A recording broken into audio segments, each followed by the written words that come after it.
1% 부의 비밀.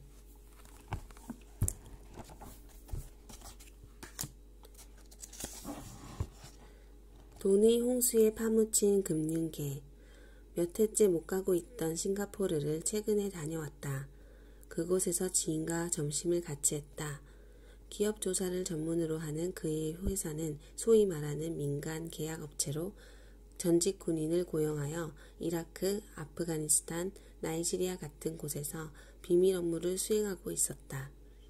우리가 만났을 당시에도 그의 주 수입원은 이라크에서 진행 중인 비밀 업무였다. 나는 시내에 머무르는 동안 가볼 만한 곳을 추천해달라고 부탁하면서 지상 약 50층 높이의 옥상에 인피니티 풀을 갖춘 새 카지노를 보고 싶다고 말했다. 아, 거긴 가지 말아요. 그가 말렸다. 거긴 좀 있다는 놈들 돈 자랑하는 곳이에요. 나는 조금 놀랐다. 그러면서 얼마나 짜증나는 사람들이기에 평생 용병과 일하는 사람의 기분까지 상하게 할까라고 생각했다. 하긴 돈을 주체 못하는 무리들은 가끔 사람을 짜증나게 만든다. 두둑한 보너스가 있어야 일할 맛이 난다는 젊은 금융맨들이 있다.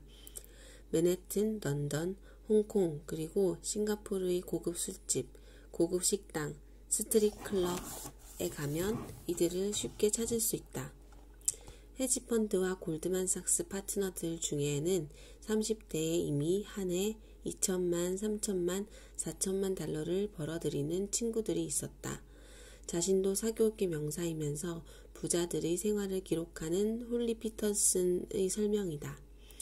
그런 친구들이 수두룩했다. 그들은 서로 어울렸고 곧 한패가 되었다. 그들은 전 세계 구석구석을 함께 몰려다니며 돈을 물쓰듯 했다. 전혀 다른 세상의 사람들이었다. 피터슨이 말하는 수치는 조금 과장이다. 골드만삭스 파트너의 평균 보수는 대략 150만 달러 정도다. 그리고 그들이 전부 30대는 아니었다. 그래도 광란의 밤을 주도하는 쪽은 언제나 젊은이들이었다. 그리고 이 150만 달러짜리들은 맞춤 교복을 입고 롤렉스 시계를 차고 페라리를 몬다.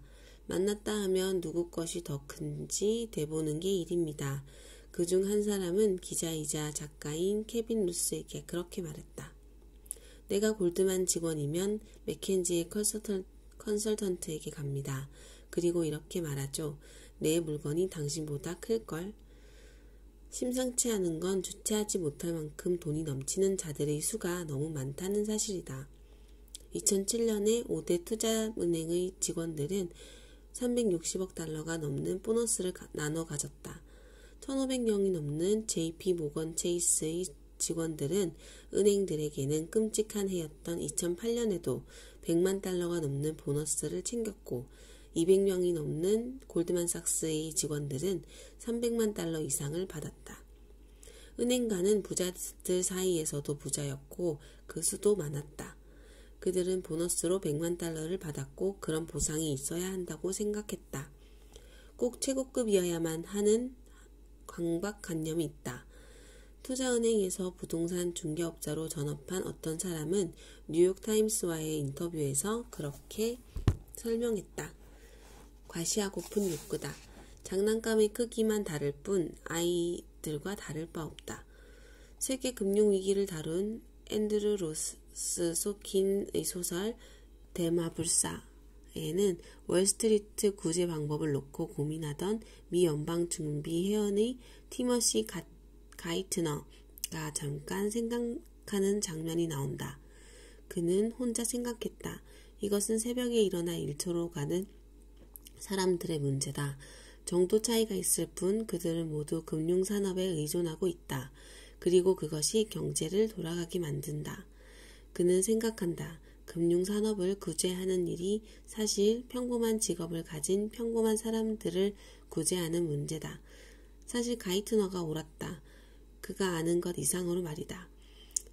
그가 말하는 평범한 사람이란 금융권 이외의 사람들을 가리키지만 돈을 주체 못하는 금융맨들도 사실은 평범한 사람들이다. 그리고 그는 그런 사람들을 구하고 있는 것이다.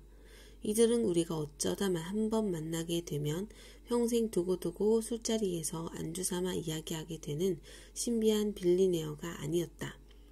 우리와 같이 학교를 다녔고 같이 일하고 만약 맨해튼 같은 곳에 산다면 매일 거리에서 마주치는 사람들이었다. 차이가 있다면 그들이 비교적 부자였다는 점뿐이다. 우리는 어릴 때 부모로부터 의사나 변호사가 되라는 말을 많이 듣는다. 그분들 말을 들었어야 했다. 미국의 고소득자 상위 1% 중 10% 이상이 의사와 변호사다. 이런 직업을 가진 사람들이 재정적으로 성공하는 이유 중에는 정부가 의료나 법을 다루려는 사람들에게 라이선스를 요구하는 탓도 있다. 당연한 말이지만 아무나 심장병 전문의가 될 수 있다면 수술 비용은 아주 저렴해지겠지만 수술을 받았을 때 살 수 있는 확률도 크게 떨어졌을 것이다. 의사 면허는 사람들의 목숨을 보호한다는 목적이 있다. 그리고 극히 일부만 보유할 수 있기 때문에 부의 비밀이라고도 할 수 있다. 의사가 돈을 잘 버는 건 누구나 알지만 의사가 되고 싶어도 면허가 없으면 의사가 될 수 없다.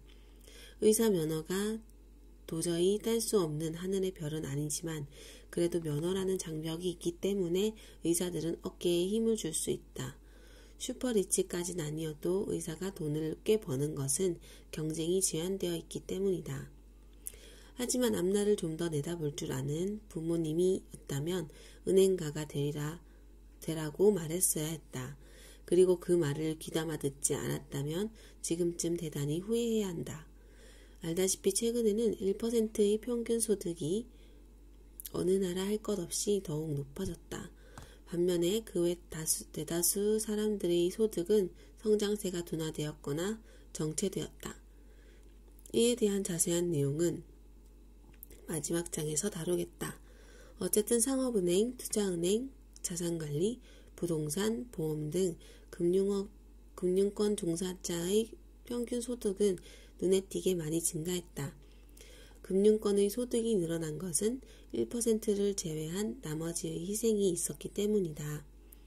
예를 들어 미국에서 금융권에 종사하는 사람들은 1970년대부터 지금까지 전국 최고 소득자 대열에서 수가 거의 2배로 늘어나며 일부 잘 사는 의사들, 다른 산업체의 중역들, 농장주들, 창업자들, 조종사들을 1% 밖으로 몰아냈다. 이 시기의 금융업은 전국 최고 소득자들 사이에서 구성원의 수가 크게 증가한 유일한 직업이다. 상승세를 보면 다른 모든 사람들이 크게 뒤처지고 있다는 느낌이 들 정도다. 아마도 이런 성공을 가장 뚜렷하게 보여주는 사람들은 누구보다도 투자은행에 종사하는 사람들을 비롯한 은행가들일 것이다. 어떻게 하나의 분야 자체가 강력해져 다른 분야의 정체성을 무색하게 만들었을까? 은행가가 되는데 면허가 필요한 것도 아니지 않은가? 지금까지 이 책에서 우리는 눈에 띄는 인물이나 기업의 재산을 추적했다. 그런데 어떤 비밀이 숨어 있기에 하나의 산업이 통째로 힘을 얻게 되었을까? 이 물음에 대답하려면 지금은 돈을 주체 못하는 금융맨들의 다소 초라한 각오로 거슬러 올라가야 한다.